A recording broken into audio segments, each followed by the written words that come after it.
మీ business ఏదైనా మీ ఊర్లో promotion చేయాలంటే అది సుమన్ టీవీతోనే సాధ్యం. ఇప్పుడే సంప్రదించండి. ఒక 10,000 ఉన్నాయి, అంతకు మించి మా దగ్గర ఒక్క రూపాయి కూడా లేదు.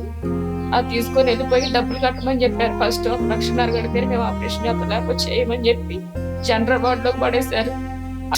దాని గురించి ఇప్పుడు ఆ అబ్బాయికి హైటెక్ సిటీలో హైదరాబాద్ లో ఆపరేషన్ చేయించిన వాళ్ళని వెళ్ళి అడిగి అప్పు చేసి ఆ అబ్బాయికి చేయించిన. ఇప్పుడు మళ్ళీ చేయాలంటున్నారు. అందుకు ఒక్క రూపాయి కూడా మా దగ్గర లేదు. చేస్తేనే డబ్బులు, లేకపోతే లేదు. ఇప్పుడు ఆ అబ్బాయికి ఉన్నప్పుడు పోగొట్టుకున్నాయి. ఈ ఉన్నోని ఎలా బ్రతికించుకోవాలో అర్థం కావట్లేదు. ఎవరైనా దాతలు ముందుకు వచ్చి సహాయం చేస్తారేమోనని నేను ప్రార్థిస్తున్నాను. సార్, ఎవరైనా దాతలు ఉంటే నాకు సహాయం చేయమని కోరుకుంటున్నాను సార్. ఒక కొడుకును బాగొట్టుకున్నాను, ఇంకో కొడుకు కోసం నేను పోరాడుతున్నాను సార్. మీరు ఏదైనా సహాయం చేయండి, ఎవరైనా పెద్ద మనసు చేసుకొని సహాయం చేయమని కోరుకుంటున్నాను సార్. నమస్తే, welcome to Suman TV.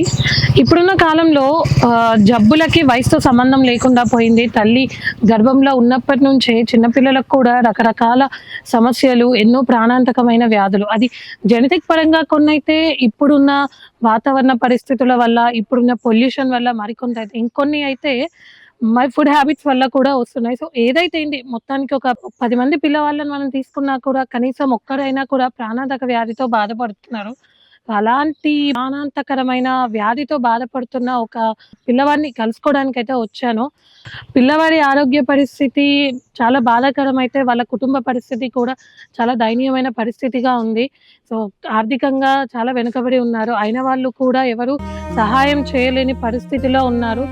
So మాకు తోచిన, మా వల్ల అయిన సహాయం మేము చేద్దామని చెప్పి మేమైతే ఆ పిల్లవాడి ఇంటికి బయలుదేరాం.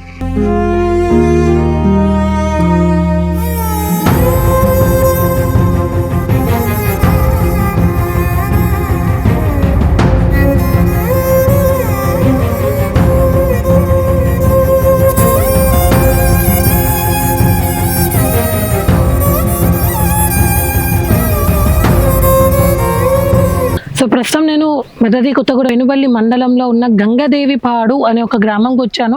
పెనుబల్లి నుంచి సుమారు 3-4 కిలోమీటర్ లోపలికి వస్తే కానీ ఈ గ్రామం మనకి బయట ప్రపంచానికి కనపడదు. సో ఇక్కడ నివసిస్తున్న ఒక హ్యాపీ ఫ్యామిలీ అని చెప్పాలి. తల్లి, తండ్రి, 2 కుమారులతోని సంతోషంగా గడుపుతున్న సమయంలో ఆనందంగా తన కళ్ళ ముందే ఎంతో హెల్దీగా, చలాకీగా తిరుగుతున్న పిల్లవాడు సడన్గా కింద పడిపోవడము, ఏంటి కాలు చేతులన్నీ పడిపోవడము. సో హాస్పిటల్ తీసుకెళ్తే అది బ్రెయిన్ క్యాన్సర్‌గా నిర్ధారించి, ఉన్నదంతా అమ్ముకొని కూడా ఆ పిల్లవాడి ప్రాణాలు, ఇంటికి వంశోద్ధారకుడిని కాపాడుకోవాలి అనే ఉద్దేశంతో తల్లిదండ్రులు చేసిన ప్రయత్నం అంతా ఇంతా కాదు. కానీ చివరికి దురదృష్టవశాత్తు ఆ పిల్లవాడు సో వాళ్ళని వదిలి వెళ్ళిపోవడం జరిగింది. ఈ గాయం నుంచి బయటికి తేరుకోక ముందే మరొక గాయం అంటే పిల్లవాడు చనిపోయిన 2, 3 నెలలకే ఉన్న ఇంకొక పిల్లవాడిని కూడా సేమ్ ప్రాబ్లమ్‌తో సతమతం అవుతున్నారు. సో ప్రస్తుతం ఉన్న ఆ చిన్న పిల్లవాడు 11, 12 ఇయర్స్ కూడా ఉంటాయి. సో అంతకంటే ఎక్కువ ఉండవు. ఆ చిన్న పిల్లవాడు కూడా ఇప్పుడు బ్రెయిన్‌కి సంబంధించిన వ్యాధితో బాధపడుతున్నారు. ఉన్నదంతా పెట్టి పెద్ద కొడుక్కే పెట్టేసి ఆ పిల్లవాడిని కోల్పోవడము. ఇప్పుడు ఈ పిల్లవాడిని కాపాడుకోవడానికి తల్లిదండ్రులు పడుతున్న ఆవేదన అంతా ఇంతా కాదు. తిని తినక, కుటుంబాన్ని పోషించుకోలేక, పిల్లవాడి మందులకి పెట్టలేక, ఆ తల్లిదండ్రుల బాధ అంతా ఇంతా కాదు. దాతలు ఎవరైనా ఉంటే ముందుకొచ్చి మాకున్న ఒక్క కొడుకుని కాపాడండి అని చెప్పి వేడుకుంటున్న పరిస్థితి ఇక్కడ. సో ఒకసారి మనం లోపలికెళ్ళి ఆ బాబు పరిస్థితి ఏంటి, అతని హెల్త్ కండిషన్ ఏంటి, వాళ్ళ పరిస్థితి ఏంటి అని ఒకసారి మనం తెలుసుకుందాం.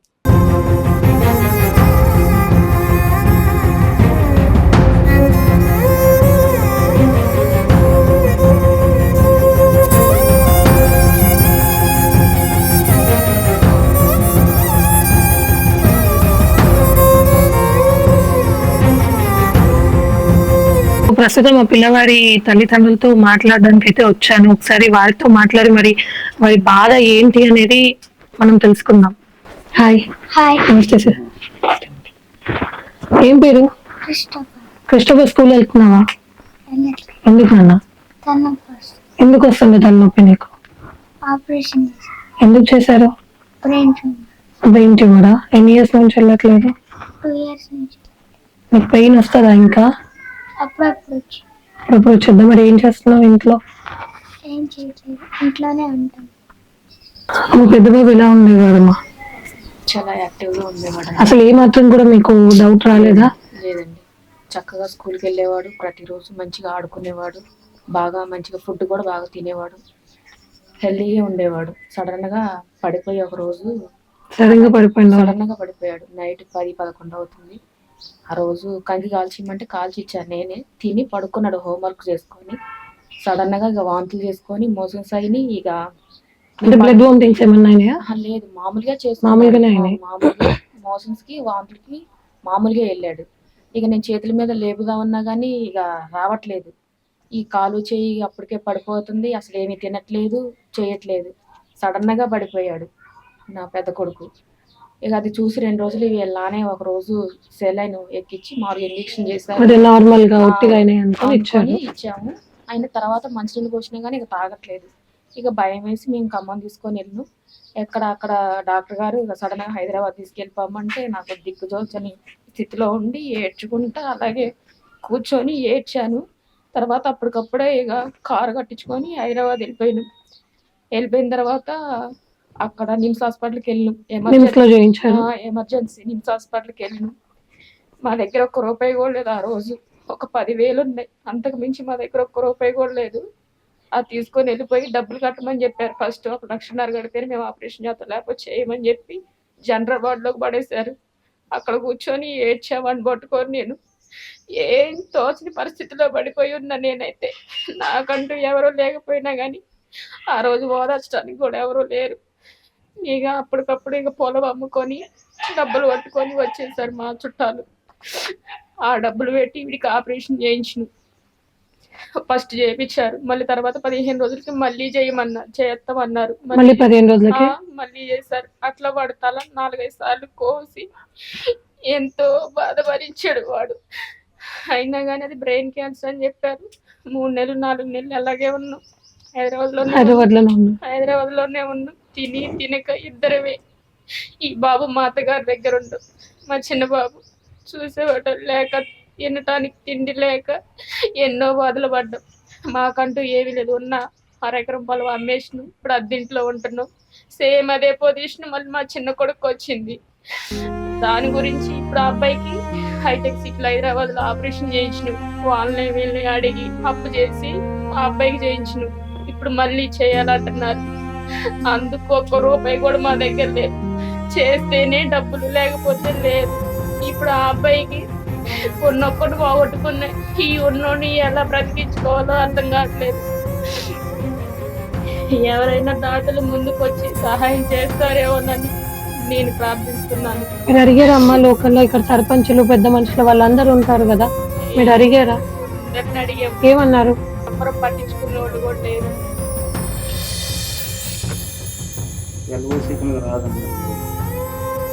అన్ని లక్షలు ఖర్చు అవుతున్నాయి కదా, అది ఎల్ఓసి కిందకి రాదని చెప్తున్నారు. డబ్బులు ఉంటేనే తప్ప ఎల్ఓసి కింద తీసుకోదు, అది రాదు ఎల్ఓసి కిందకని చెప్పారు. ఎమ్మెల్యే గారి దగ్గరికి పోతే వాళ్ళు ఎల్ఓసి అని రాసిస్తున్నారు తప్ప దానికి పరిష్కారం ఏంటని ఆలోచించట్లేదు. ఈ బాబుని తీసుకొని నిన్న కూడా చెకప్కి హైదరాబాద్ వెళ్ళొచ్చామండి. అది కూడా వేరే వాళ్ళని మనీ అడుక్కొని వెళ్ళామండి. లేక ఈ అబ్బాయి కనీసం స్కూల్కి కూడా వెళ్ళట్లేదు. ఎప్పటి నుంచి వెళ్ళట్లేదమ్మా స్కూల్కి? 2 సంవత్సరాలు అవుతుందండి. ఆపరేషన్ చేయించిన దగ్గర నుంచి ఇక స్కూల్కి పంపించట్లేదు. ఆ తల దగ్గర తగులుతుంది. ఆ బాబు చనిపోయి, పెద్ద బాబు చనిపోయి 2 సంవత్సరాలు అవుతుంది కదా.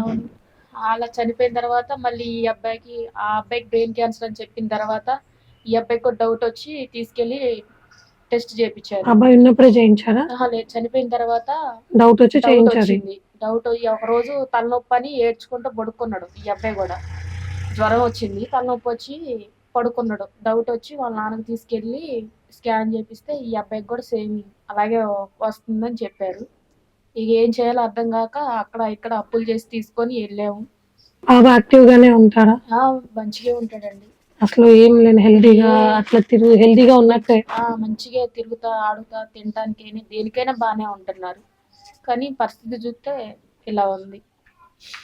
మందులు వాడుతున్నారా ఏమైనా బాబుకి? ఇప్పుడు మందులకి ఏం తగ్గదు, సర్జరీ చేయాల్సిందే మళ్ళీ అని అంటున్నారు. రేడియేషన్ చేయాలని చెప్తున్నారు. సర్జరీ ఒకసారి చేశారు, ఇప్పుడు రేడియేషన్ చేస్తే అది కరిగిపోతుంది, అని చెప్తున్నారు. ఆ రేడియేషన్ చేయడానికి ఇప్పుడు మా దగ్గర అంత మనీ ఏమీ లేదు. దానికి ఇప్పుడు 10 లక్షల దాకా ఖర్చు అవుతుంది. బాబు జ్ఞాపక శక్తి అదంతా బాగానే ఉంటుంది, ఎందుకంటే బ్రెయిన్ కి దగ్గరలో అన్నారు కదా, అంత బాగానే ఉంటుంది. అది పెరుగుతూ ఉంటే కొంచెం పెరిగితే మాత్రానికి ఎఫెక్ట్ పడుతుంది అని చెప్పారు. ప్రస్తుతానికి ఏం లేదు, అది చిన్నగా ఉన్నప్పుడే చేసేయాలి. చేయమని చెప్పారు డాక్టర్స్. నిన్నే వచ్చారు, రాత్రే వచ్చారు.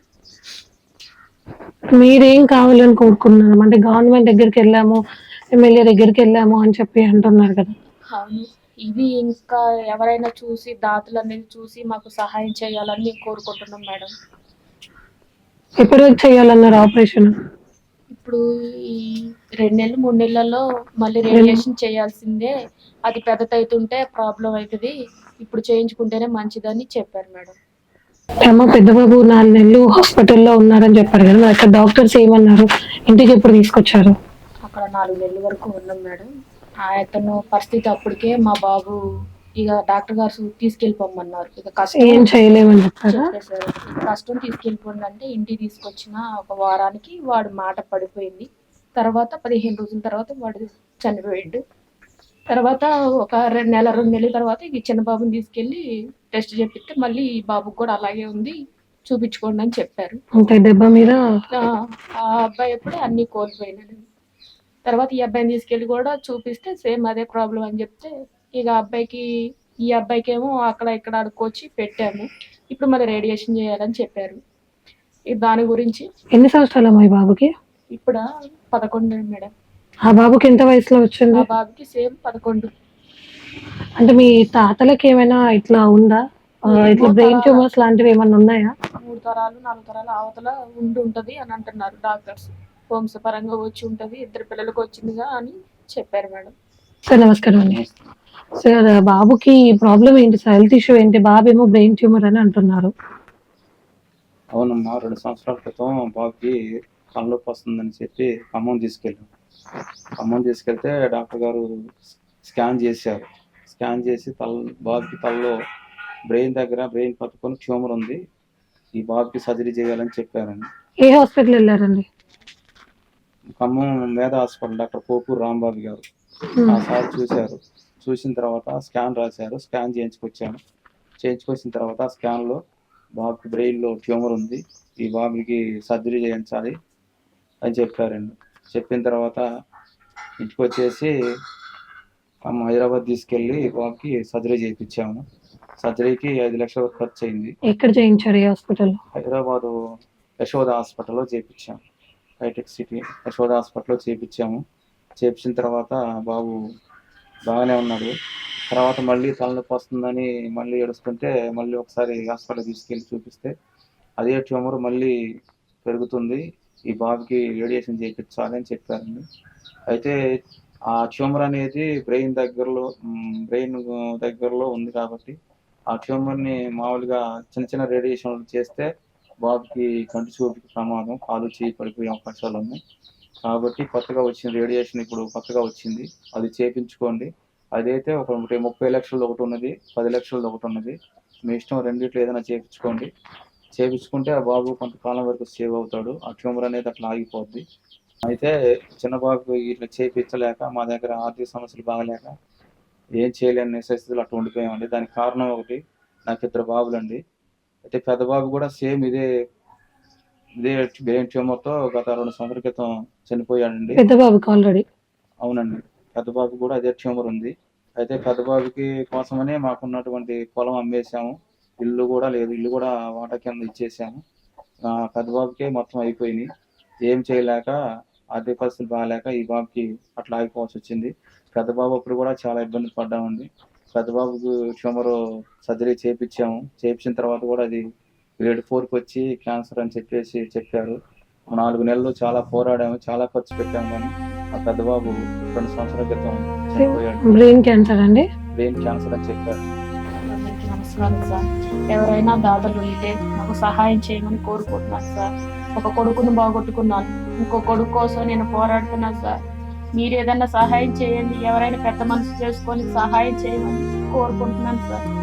చూశారు కదా తల్లిదండ్రుల బాధ, ఎంత అసలు చెప్పడానికి కూడా మాటలు రావట్లేదు. ఆ తల్లి ఆవేదన చూస్తుంటే ఈ సమాజంలో, అంటే ఈ సమాజంలో వేయకు, ఇప్పుడున్న పరిస్థితుల్లో పిల్లల్ని చదివించే పెద్ద చేయడం ఒక ఎత్తు అయితే, మధ్యతరగతి కుటుంబాలకి వాళ్ళకి తెలిసి తెలియని వయసులో వచ్చే రకరకాల జబ్బులని వల్ల వాళ్ళని పోషించుకోవడం కూడా, వాళ్ళని కాపాడుకోవడం కూడా ఒక గగనంలా మారుతుంది.